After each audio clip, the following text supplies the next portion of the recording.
анаң және сен.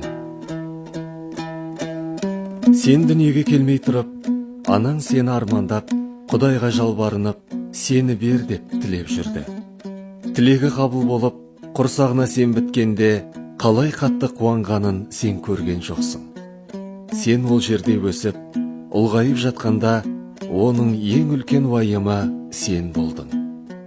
Әр қадамын санап басып, әр сөзін ойлап сөйлеп, әр асын талғап ішіп, саған ана болудың жауапкершілігін тартты.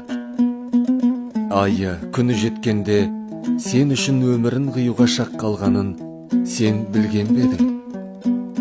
Дүниеге келген соңда, сен оған тыныштық бермедің. Қарның ашады, жылайсың, ауырасың, былғанасың, шаш тырнағың өседі.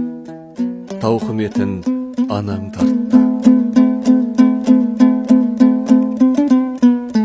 Талай рет ыстығың көтерілгенде, сол анаң, Құдайым-ау, балам ауырғанша өзім ауырайыншы деп, сенің саулығыңды тіледі.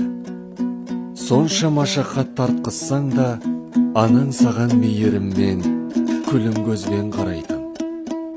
Сөйтіп жүріп ер жеткенде, анаңның самайына ақ қырау түсірдің.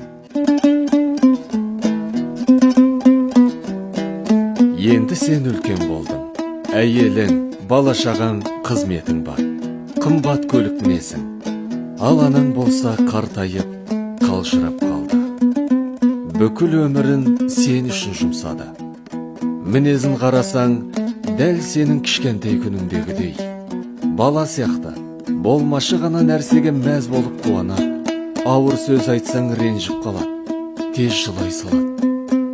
Әлі де ойлайтыны сенің қамың. Енді кезек саған келді. Сен де оның қабағына қара, әдемі көйлек әпер. Үйге келе жатқанда бірер келі тәттіден ала сал.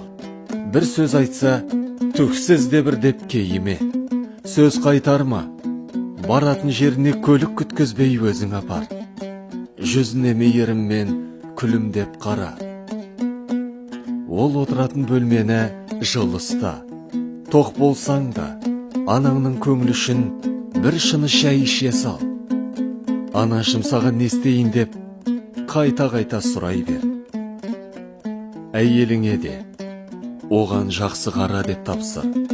Сен жоқта оның көңілін қалдырмасын.